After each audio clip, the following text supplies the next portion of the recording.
आज हम एक इंटरेस्टिंग टॉपिक पढ़ने वाले हैं बेटा। और आज का टॉपिक है हमारा एलर्जी। एलर्जी के बारे में आपने सुना भी होगा।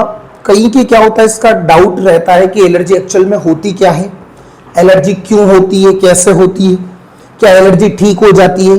तो और एग्जाम्स के पॉइंट ऑफ व्यू से भी एलर्जी बहुत इंपॉर्टेंट टॉपिक है बेटा।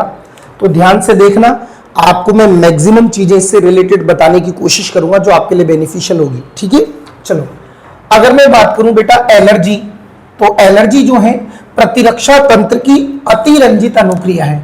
मतलब बेटा जैसे नॉर्मल बीमारियां होती है वैसे रोग नहीं है एलर्जी। एलर्जी का लेना देना हमारे प्रतिरक्षा तंत्र से होता है, इम्यून सिस्टम से। हमारे अंदर रोगों से लड़ने के लिए जो तंत्र होता है उसको कहते हैं प्रतिरक्षा तंत्र या इम्यून सिस्टम। उसमें कोई दिक्कत आ रही है, वहां पर अतिरंजित अनुक्रिया हो रही है, ओवर रेस्पॉन्स हो रहा है, वो क्रिया बेटा एलर्जी को दर्शाती है। समझ गए? यानी प्रतिरक्षा तंत्र की जो अतिरंजित अनुक्रिया है एक्चुअल में हम उसको एलर्जी कहते हैं। यहां मैंने लिखा है बेटा एलर्जन क्या होते हैं। कई सारे ऐसे कारण होते हैं बेटा जिनकी वजह से एलर्जी होती है। एलर्जी जिनकी वजह से होती है उनको एलर्जन कहते हैं। जैसे कैंसर पैदा करने वाले कार्सिनोजन कहलाते हैं, उत्परिवर्तन या म्यूटेशन करवाने वाले म्यूटाजन, वैसे एलर्जी पैदा करने वाले एलर्जन कहलाते हैं। तो एलर्जी उत्पन्न करने वाले कारक जो होते हैं फैक्टर्स बेटा, उन्हीं को हम एलर्जन के नाम से जानते हैं। क्या क्या हो सकते हैं, जैसे कि परागकण हो सकते हैं, पोलन ग्रेन, चिचड़ी माइट्स हो सकती है बेटा, जानवरों पर जो पिस्सू लगते हैं छोटे छोटे चिचड़ियां वो हो सकती हैं। धूल के कण की वजह से किसी को एलर्जी हो सकती है। विशेष सुगंध, कई को बेटा परफ्यूम से भी एलर्जी होती है। यार ये परफ्यूम मतलब बहुत पंजेंट है, मुझे सहन नहीं हो रहा, तो कारण होता है विशेष सुगंध की वजह से, किसी पर्टिकुलर विशेष रसायन या केमिकल की वजह से, सर्दी की वजह से भी एलर्जी। सर ये कैसी बात हुई? बिल्कुल बेटा होता है। कई का बॉडी का इम्यून सिस्टम ऐसा होता है उनका, वो ज्यादा सर्दी वाले इन्वायरमेंट में जाते हैं तो उनको प्रॉब्लम्स क्रिएट होती है, तो वो नहीं जाते। सर्दी की वजह से हो सकती है, गर्मी की वजह से हो सकती है, बहुत ज्यादा गर्मी, और सूर्य के प्रकाश की वजह से। अब आप सोच रहे होंगे सर एनसीईआरटी में तो ये नहीं दे रखा, बट बेटा जब आप पढ़ोगे इसके बारे में डिटेल में तो सूर्य के प्रकाश की वजह से भी कई पर्सन ऐसे होते हैं जब वो ज्यादा धूप के अंदर जाते हैं, ज्यादा गर्मी वाले इन्वायरमेंट के अंदर जाते हैं, तो ज्यादा धूप या गर्मी के तो उनकी स्किन के ऊपर रशेस बन जाते हैं, लाल लाल चकते से निशान। वो त्वचा में स्किन में जो प्रॉब्लम आ रही है वो एक्चुअल में कहीं ना कहीं एलर्जी से रिलेटेड है। नेक्स्ट, एलर्जी के दौरान जो प्रतिरक्षी बॉडी के अंदर बनती है जो एंटीबॉडी वो IgE होती है। यहां से एग्जाम्स के अंदर क्वेश्चन आता है बेटा, एलर्जी के दौरान जो प्रतिरक्षी या एंटीबॉडी बनती है वो IgE होती है, जिसको बेटा रीएजेंट्स के नाम से भी जान, इसी को रीएजेंट्स भी कहते हैं बेटा।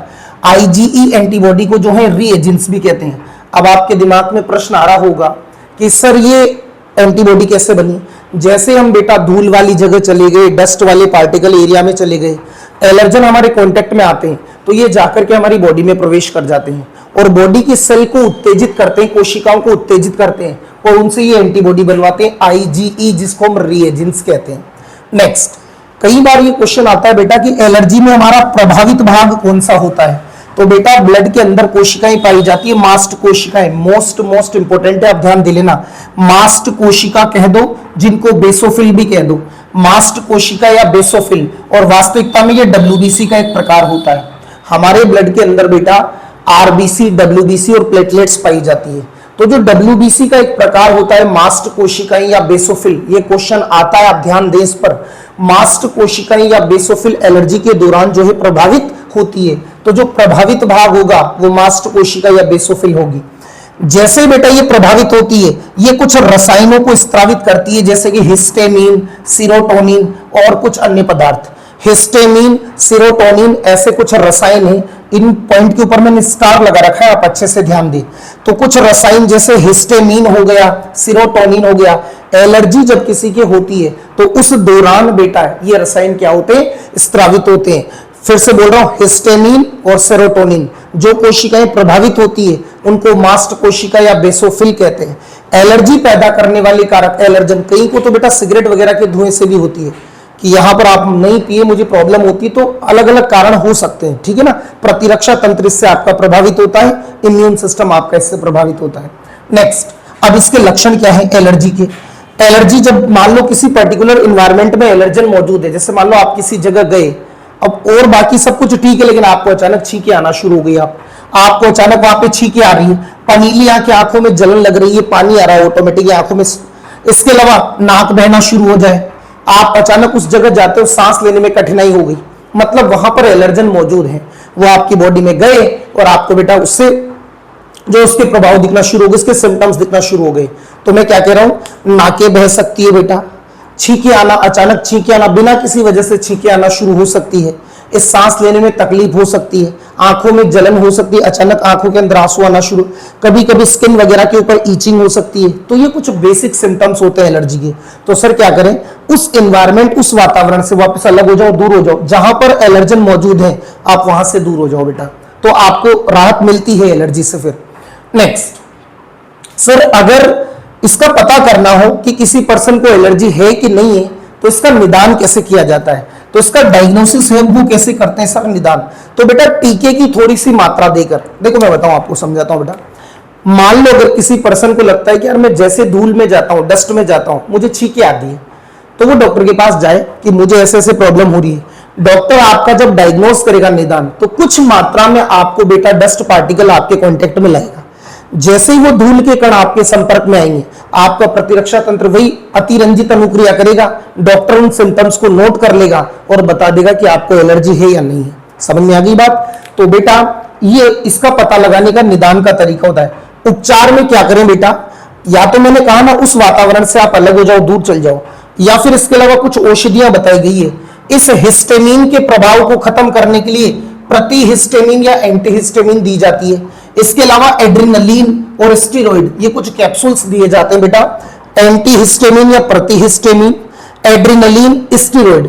इसके अलावा बेटा डिसेंसिटाइजेशन थेरेपी, क्या होती है सर ये थेरेपी, डिसेंसिटाइजेशन थेरेपी क्या होती है, इसमें क्या होता है बेटा, व्यक्ति के अंदर लगातार आईजीजी एंटीबॉडी को भेजा जाता है। आईजीजी वो क्या करती है, इस आईजीई एंटीबॉडी को संदमित कर देती है। तो ये भी एक उपचार करने का तरीका होता है।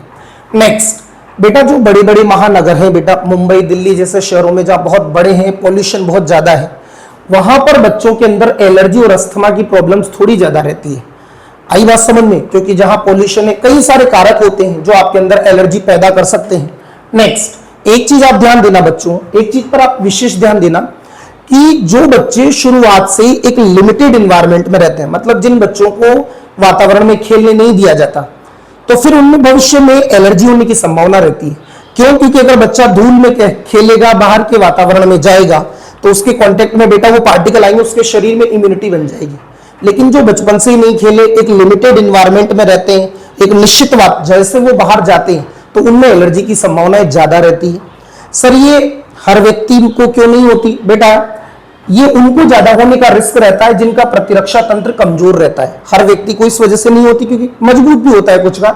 जिन व्यक्तियों का प्रतिरक्षा तंत्र कमजोर होता है उनके अंदर एलर्जी होने की संभावनाएं ज्यादा रहती है। और ऐसा भी कहा जाता है कभी कभी कि ये वंशागत भी हो सकती है। मान लो माता पिता के में से किसी एक को है तो हो सकता है बच्चों में भी एलर्जी हो जाए। हालांकि 100% ऐसा होता नहीं है, लेकिन कुछ केसेस के अंदर ये वंशागत भी होती है। तो ये टॉपिक था बेटा एलर्जी। मैं 2 मिनट में फिर से रिकॉल करवा रहा हूं। एलर्जी कोई ऐसा रोग नहीं है बेटा, एलर्जी एक तरीके की अवस्था है जिसमें हमारा प्रतिरक्षा तंत्र क्या करता है, कुछ कारकों के प्रति अनुक्रिया करता है। हमें दिक्कत महसूस होने लगती है बेटा, छींके आना शुरू हो गई, खांसना शुरू हो गए, अचानक नाके बह रही है, स्किन में खुजली चल रही है, वो एलर्जी के बेसिक सिम्टम्स होते हैं। घबराने की जरूरत भी नहीं है। जहां पर आपको एलर्जी फील हो रही है, आप थोड़े समय के लिए उस वातावरण से दूर चले जाएं। और अगर आपको उसका कंफर्मेशन करवाना है तो डॉक्टर के पास जाएं, उसको बताएं। वो टीके में कुछ मात्रा में जानबूझ के एलर्जन आपको देगा, आपका शरीर उसके प्रति क्या प्रतिक्रिया करता है, उसके हिसाब से बेटा फिर वो पता लगाता है कि आपको एलर्जी है या नहीं है। अगर मैं बात करूं मेडिसिन की, तो उपचार के लिए प्रतिहिस्टेमिन, एड्रेनलिन और स्टेरॉइड्स ये दिए जाते हैं। और साथ में डिसेंसिटाइजेशन थेरेपी भी दी जाती है बेटा। ये तब दी जाती है जब एलर्जी किसी की बहुत ही खतरनाक वाली हो, डेंजरस कंडीशन हो। बड़े बड़े महानगरों के अंदर मैंने बात करी, दिल्ली जैसे शहरों में, मुंबई जैसे शहरों में, वहां पर क्या होता है बेटा, ट्रैफिक बहुत ज्यादा है, पोल्यूशन, प्रदूषण वगैरह पोल्यूटेंट होते हैं, तो एलर्जी की संभावना, अस्थमा की संभावना ज्यादा रहती है। और ये उनमें ज्यादा होता है जिनका प्रतिरक्षा तंत्र कमजोर होता है। कई बार ये वंशागत भी होती है, पीढ़ी दर पीढ़ी भी स्थानांतरित हो जाती है। तो ये छोटा सा टॉपिक था एलर्जी। ध्यान रखना ये कोई सर्दी जुकाम नहीं है बेटा, इसका लेना देना हमारे इम्यून सिस्टम से होता है, प्रतिरक्षा तंत्र से। घबराने की जरूरत भी नहीं है। देखो एक बात ये ध्यान जरूर रखें बेटा, ऐसा नहीं कि आपने मेडिसिन ली और एलर्जी आपकी खत्म हो गई, है ना। एलर्जी लंबे समय तक रहती है, आई बात समझ में। आपके अगर कोई दिक्कत है आप मेडिसिन लो, फिर वो आपके खत्म हो जाएगी प्रॉब्लम। आप जैसे उन एलर्जन के कांटेक्ट में आओगे वापस से वो प्रॉब्लम हो सकती है। तो एक तरीके से देखा जाए तो एलर्जी का आसानी से इलाज नहीं होता। इलाज मतलब मैं यूं कहना चाह रहा हूं बेटा कि लंबे समय तक रहने वाली प्रॉब्लम होती है, ठीक है। तो अपने आसपास की जो हेल्दी वातावरण है उसमें रहे बेटा, इस चीज का ध्यान रखें। आप इसका स्क्रीनशॉट ले लो ताकि आप नोट्स मेंटेन कर सको। मैंने कुछ पॉइंट पे स्टार मार्क कर रखा है, वो आपके एग्जाम के पॉइंट ऑफ व्यू से बड़े इंपॉर्टेंट है बेटा, ठीक है। Thanks a lot.